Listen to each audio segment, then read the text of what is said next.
Alors, nous allons faire des expériences et essayer de comprendre comment on peut représenter le profil de vitesse turbulente en conduite.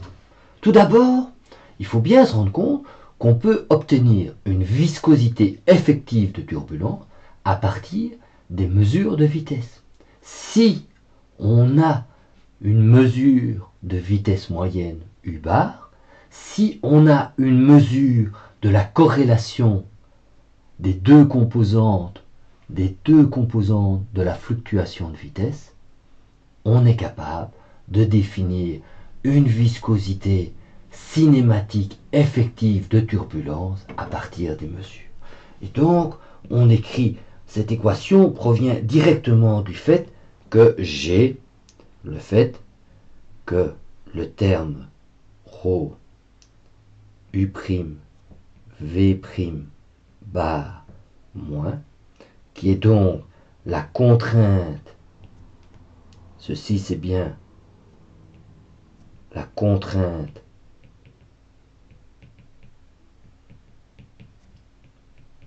turbulente, que je notais tau bar T, et je l'avais écrit comme étant égal pilou pilou pilou à une viscosité turbulente, mu turbulent, et la vitesse moyenne d U bar dy. Donc ici, ça, c'est le cisaillement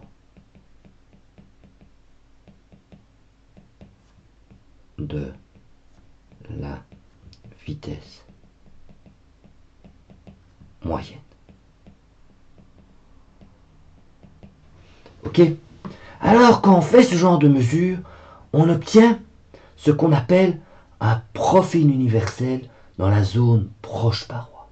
La zone proche paroi, c'est quand eta c'est y sur r, est inférieur à 0,15.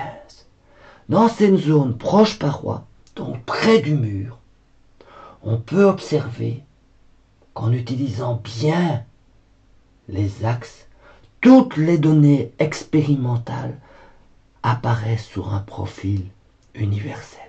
Vous voyez, il y a plein de données expérimentales à des nombres de Reynolds différents, et toutes ces données expérimentales collapsent, tombent sur le même profil de vitesse.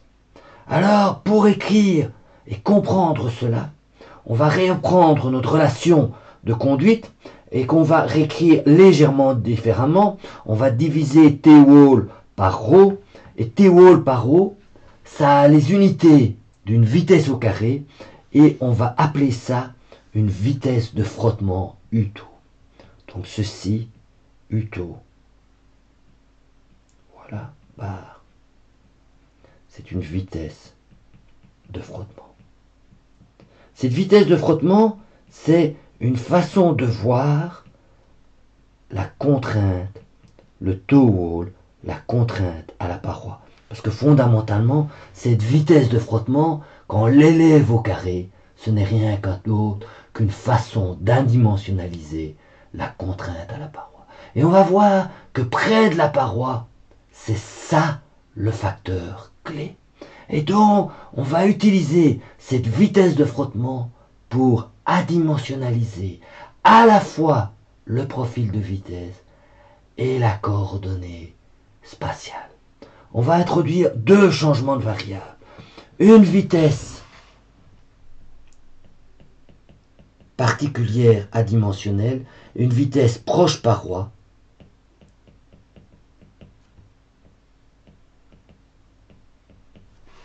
et une abscisse proche paroi.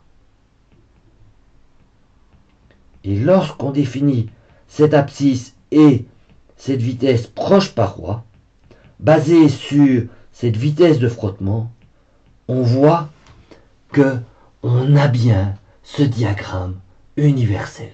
tous les profils de vitesse mesurés expérimentalement ont l'air de se représenter exactement sur un profil universel. Et on va voir qu'il va y avoir deux courbes remarquables, une courbe qui est valable près de la paroi, cette courbe-ci,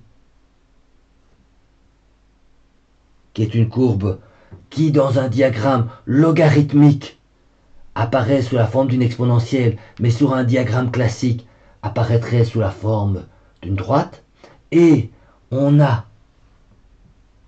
un logarithme qui est celle qui va apparaître dans la zone où on a fondamentalement ce que j'appellerais la zone 3A, la zone où les effets turbulents sont dominants. Tandis que ceci, c'est la zone 1. C'est la zone où les effets de la viscosité moléculaire sont dominants. Et donc, vous voyez, on a trois zones.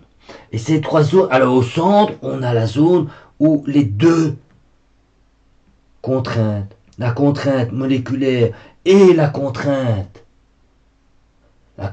basée sur la viscosité moléculaire et la contrainte basée sur la viscosité turbulente sont du même ordre de grandeur, c'est la zone 2. Et évidemment, est-ce qu'il est possible d'obtenir ces expressions simplifiées? Oui. Trouver la solution approchée dans la zone 1 et trouver la solution approchée dans la zone 3A est relativement aisé.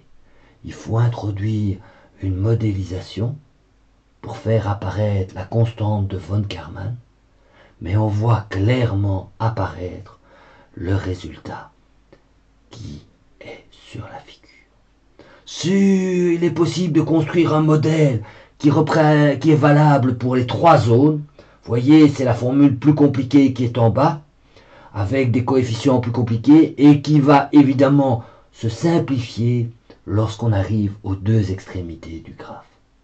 En séance d'exercice, après le break de Pâques, vous aurez l'occasion d'obtenir par vous-même les formulations de la zone 1 et de la zone 3A. Vous allez voir, ce n'est pas un calcul bien compliqué. C'est basé sur une petite hypothèse de M. Prandtl. Relisez attentivement les notes de cours. Vous allez voir, ce n'est pas bien compliqué. Voilà, ceci clôture le premier cours sur la turbulence. Bon courage, on vous attend pour la suite.